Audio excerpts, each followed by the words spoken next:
சென்னிமலை ஈரோட்டிலிருந்து தாராபுரம் செல்லும் நெடுஞ்சாலையில் 30வது கிலோமீட்டரில் அமைந்துள்ளது. ஈரோடு மார்க்கத்தில் ஈங்கூர் ரயில் நிலையத்திலிருந்து சுமார் 8 கிலோமீட்டர் தூரத்தில் சென்னிமலை உள்ளது. கோவையிலிருந்து ஈரோடு செல்லும் வழியில் பெருந்துறையிலிருந்து தெற்கே சுமார் 13வது கிலோமீட்டரில் இவ்வூர் அமைந்துள்ளது. அருணகிரிநாதர் திருப்புகழில் 5 பாடல்களில் சென்னிமலை முருகனை துதித்து பாடியுள்ளார். தேவராய சுவாமிகள் கந்தர் சஷ்டி கவசத்தில் சிறகிரி வேலவன் சீக்கிரம் வருக என அழைத்து அந்நூலை இங்கு அரங்கேற்றினார். சஷ்டி விரதம் இருந்து இத்திருக்கோயிலுக்கு வருபவர்களுக்கு சந்தான பாக்கியம் உண்டு. கோயில் தலவரலாறு. சென்னிமலைக்கு மேற்கே சுமார் 3 கிலோமீட்டர் தூரத்தில் நொய்யல் ஆற்றின் கரையில் கொடுமணல் என்ற கிராமத்தில் பல நூற்றாண்டுகளுக்கு முன்பு பண்ணையக்காரர் ஒருவரின் பெரும் பண்ணையில் நூற்றுக்கணக்கான பசுமாடுகள் இருந்தன. அதில் ஒரு பசுமாடு மற்றும் தனது மடியில் பால் இல்லாமல் பல நாட்கள் இருந்து வந்ததை வேலையாள் மூலம் அறிந்த அப்பண்ணையார் அந்த பசுவினை கண்காணித்தார். அன்று அப்பசு மாலை வேளையில் திரும்பும் சமயம் வழக்கம்போல் தனியே சென்று ஒரு குறிப்பிட்ட இடத்தில் தன் மடியில் இருந்த பாலினை தானே சொரியவிட்டதை நேரில் பார்த்த பண்ணையார் மறுதினம் கிராம மக்களுடன் ஒன்று கூடி அந்த இடத்திற்கு சென்று மண்ணை தோண்டி பார்த்தார். அந்த இடத்தில் எல்லோரும் அதிசயத்தக்க முகப்பொலிவுடன் ஒரு கற்சிலை தென்பட்டது. அதனை கண்டு மகிழ்ந்து அனைவரும் பரவசமடைந்தனர். கற்சிலையின் முகப்பொலிவுடன் உடலை ஒப்பிட்டு பார்க்கையில் இடுப்பிற்கு கீழே வேலைப்பாடற்ற நிலையில் கரடுமுரடாக இருப்பதை பார்த்தனர். இதனை பண்ணையார் குறையாக எண்ணி அதனை சரி செய்ய சிற்பியை கொண்டு உளியால் வேலையை துவங்கும் சமயத்தில் அந்த இடத்தில் இரத்தம் பீரிட்டது. இதை பார்த்து அதிர்ச்சியுற்ற அனைவரும் இறைவன் அப்படியே இருக்க விரும்புகிறார் என்று அச்சிலையை சென்னிமலையின் மேல் பிரதிஷ்டை செய்தனர் என்று திருக்கோவில் வரலாறு சொல்வது. தற்போதும் சென்னிமலை முருகனின் திருமேனி மற்றும் முகமும் அதி அற்புதம் பொலிவுடன் இடுப்பிற்கு கீழ் வேலைப்பாட்டு கரடுமுரடாகவும் இருப்பதை காணலாம். ஒவ்வொரு 12 ஆண்டுகளுக்கு ஒரு முறை மிகவும் வறட்சியான மழை இல்லாத காலத்தில் பங்குனி மாதம் கோடை காலத்தில் இம்மலைக்கு தென்புறம் அமைந்துள்ள மாமாங்க தீர்த்தம் தானாகவே பொங்கி வழிந்து வருவது இன்றும் காண கண்கொள்ளாத காட்சியாக உள்ளது. இங்கு சித்தர் தவமிருந்த ஒரு சிறிய குகை இருக்கிறது. 18 சித்தர்களால் ஒருவரான பின்னாக்கு சித்தர் இக்குகையிலிருந்து இறைவனை வழிபட்டதாக கல்வெட்டு ஒன்று உள்ளது. சென்னிமலையில் தயிர் புளிப்பதில்லை என்பது தல ஐதீகமாகும். செவ்வாய் கிரகமாக அமைந்து மூலவரை சுற்றி நவகிரகங்களில் 8 கிரகங்கள் அழகிய தேவ கோஷ்டங்களில் பாங்குடன் அமைந்து அருள் பாலித்து வருவது வேறு எங்குமே காண முடியாத ஒன்று. இத்திருக்கோயிலில் மூலவரை வலம் வந்து வணங்கினாலே நவகிரகங்களையும் வழிபட்ட பலனை அடையலாம். அரங்கேற்றமான ஆலயம் என்று சொல்லப்படுகிறது. ஆன்மீக பெருமக்களால் அனுதினமும் பாராயணம் செய்யக்கூடிய ஸ்ரீ கந்த சஷ்டி கவசம் தேவராய சுவாமிகளால் இச்சென்னிமலையில் தான் அரங்கேற்றம் செய்யப்பட்டுள்ளது.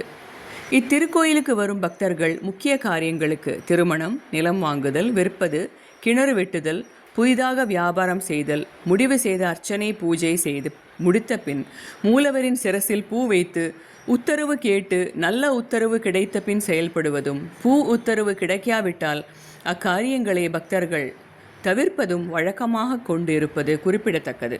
4 உடலும் நடுவே ஒரு தலையும் அமைக்கப்பெற்ற கல்லினால் செதுக்கப்பட்டுள்ள ஓர் அழகிய மானின் உருவம் காண்போரை வியக்க வைக்குமாறு 1000 ஆண்டுகளுக்கு முன்பே சிற்பியின் கைவண்ணத்தால் உருவாக்கப்பட்டுள்ளது.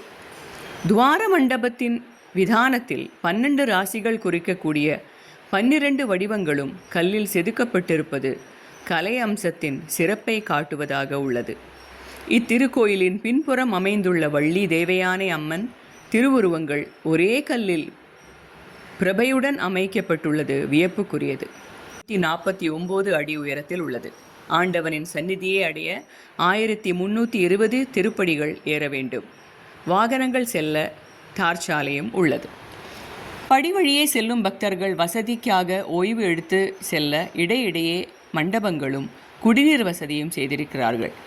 இரவு நேரங்களில் செல்லும் பக்தர்களுக்காக படிவழி பாதையில் மின்விளக்குகள் அடிவாரத்திலிருந்து மலைக்கோயில் வரை அமைக்கப்பட்டுள்ளன. மலைக்கோயிலில் பக்தர்களுக்கு தூய்மைப்படுத்தப்பட்ட குடிநீர் வழங்கப்படுகிறது. திருக்கோயில் மூலம் 3 பேருந்துகள் இயங்குகின்றன. இந்த கோயிலில் முக்கிய திருவிழாக்கள் என்னவென்று பார்ப்போம்.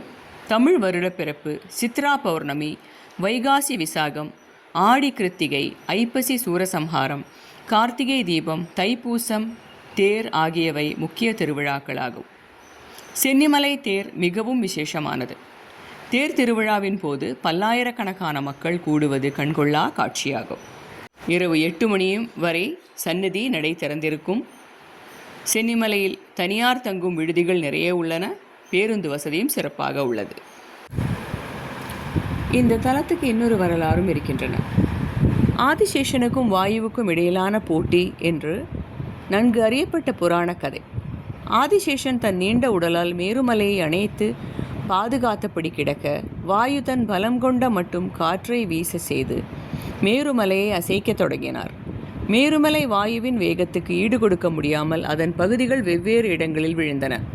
அந்த மலையின் உச்சத்தில் இருந்த சிறப்பகுதி, அதானது தலைப்பகுதி, பெருந்துறை என்ற இடத்தில் விழுந்ததால் சென்னிமலை என்ற பெயர் வந்தது. தமிழில் சென்னி என்றால் தலை என்று பொருள். இந்த ஊருக்கு சிரகிரி, புஷ்பகிரி, மகுடகிரி போன்ற பெயர்களும் உண்டு. மூலவருக்கு வலதுபுறத்தில் மார்க்கண்டேஸ்வரர் மற்றும் உமையவல்லி அம்மன் சந்நிதிகளும், இடதுபுறத்தில் காசி விஸ்வநாதர் மற்றும் விசாலாட்சி அம்மன் சந்நிதிகளும் அமைந்துள்ளன. இங்கே நடுநாயக மூர்த்தியாக சென்னிமலை ஆண்டவரான முருகன் வீற்றிருக்கிறார். இத்தலம் செவ்வாய் பரிகார சிறப்பு ஸ்தலமாகும். திருப்புகழில் அருணகிரிநாதரால் பாடல் பெற்ற இடம் இந்த சென்னிமலை ஆண்டவர் கோயில். முருகப்பெருமானால் அருணகிரிநாதருக்கு படிக்காசு வழங்க பெற்ற திருத்தலம். சிவாலய சோழனுக்கு பிரம்மஹத்தி தோஷம் நீக்கிய இடம். இடும்பனுக்கு பொதிகைக்கு வழி தெரியாமல் தடுமாற முருகப்பெருமான் ராஜகுமாரனாக காட்சியளித்து பொதிகைக்கு வழிகாட்டிய இடமே இந்த இடம். அக்னிஜாத மூர்த்தி அப்படி என்றால் 2 தலைகள் கொண்ட முருகர் என்ற சுப்பிரமணியர் வேறு எங்குமே இல்லை. இவர் மிகவும் விசேஷமானவர். தமிழகத்தில் வேறு எந்த தலத்திலும் காண முடியாத வேங்கை மரத்தேர் இந்த இடத்திலேயே உள்ளது. இத்தலம் செவ்வாய் பரிகார ஸ்தலமாக கருதப்படுகிறது. ஏற்கனவே நாகை மாவட்டம் வைத்தீஸ்வரன் கோயிலிலும் முருகப்பெருமான் செவ்வாய் அம்சமாகவே அருள் பாலிப்பதால் செவ்வாய் பரிகார ஸ்தலமாக விளங்குகிறது. கந்தசஷ்டி கவசம் இயற்றிய பாலன் தேவராயர் சுவாமிகள் காங்கேயம் அருகே உள்ள மடவிளாகத்தை சேர்ந்தவர். மைசூர் தேவராயர் உடையாருக்கு உதவியாளராக பணிபுரிந்து கொண்டிருந்தார். முருபக்தரான இவர் ஐப்பசி மாதம் கந்தசஷ்டி தினத்தில் வேற்று மதத்தவர்களிடம் தான் எழுதிய நூலை சான்றோர்கள் முன் நெருப்பிலிட்டு தீயில் கருகாமல் திரும்ப எடுத்த அரங்கேற்றுவது. புனல்வாதம், கரை புரண்டு ஓடும் ஆற்று வெள்ளத்தில் தான் எழுதிய நூலை இட்டு நீரில் எதிர்கொண்டு செல்லும் சுவடிகளை எடுத்து அரங்கேற்றுவது செய்து கந்தசஷ்டி கவசத்தை அரங்கேற்றம் செய்ய முருகனை வேண்டினார். அதற்கு உரிய ஆலயமாக சென்னிமலையை முருகப்பெருமானின் அருணாலயால் உணர்ந்து இங்கு கந்தசஷ்டி கவசத்தை சிரகிரி வேலவன் சீக்கிரம் வருக என இத்தலத்து பெருமானை அழைத்து அரங்கேற்றம் செய்து பெருமை படைத்தார். கந்தசஷ்டி கவசம் அரங்கேற்றம் செய்த இடம் என்றதனாலே இங்கே வருபவர்களுக்கு எப்படிப்பட்ட விதமான செய்வனை தோஷமாக இருந்தாலும் விலகக்கூடும் என்பது இந்த இடத்தின் அம்சம். கந்தசஷ்டி கவசம் அரங்கேற்றம் செய்யப்பட்ட இத்தலத்தில் பிரதி மாதம் வளர்பிறை சஷ்டி திருநாளிலும் ஐப்பசி மாதம் கந்தசஷ்டி திருவிழா 6ஆம் நாளில் எண்ணற்ற பக்தர்கள் சந்தான பாக்கியம் வேண்டி விரதம் இருந்து சென்னிமலை முருகப்பெருமானை வழிபடுவது வழக்கம். புதிதாக திருமணமானவர்கள் குழந்தை பேறு வேண்டி பச்சரிசி மாவிடித்து தீபம் ஏற்றி வழிபடுவது, சந்நிதி முன்னிர் தாலி சரடு கட்டிக்கொள்வது இன்னும் நடைபெறுகிறது. கல்யாண தடை, குழந்தை பாக்கியம், ஆயுள் பலம், கல்வி, அறிவு, செல்வம், விவசாயம், செழிப்பு ஆகியவற்றை பெற இத்தலத்தில் முருகனிடம் வேண்டிக்கலாம். இதை தவிர செவ்வாய் தோஷமும் நீங்குகிறது. இங்கே முருகப்பெருமானுக்கு அபிஷேகம் செய்துவிட்ட தயிர் புளிப்பதில்லை என்றது ஒரு அதிசயமூட்டும் விஷயமாகும். முருகனுக்கு இங்கே பால் தயிர் அபிஷேகம் செய்வதும், காவடி எடுப்பதிலும், முடிக்காணிக்கை, முடியிறக்கி, காது குத்துதல், கிருத்திகை விரதம் இருப்பு, ஷஷ்டி விரதம் இருத்தல், ஷண்முகார்ச்சனை, முருகவேள்வி உள்ளிட்டவர்களை செய்து பக்தர்கள் முருகனுக்கு இங்கே தங்கள் வேண்டுதலை நிறைவேற்றுகின்றனர்.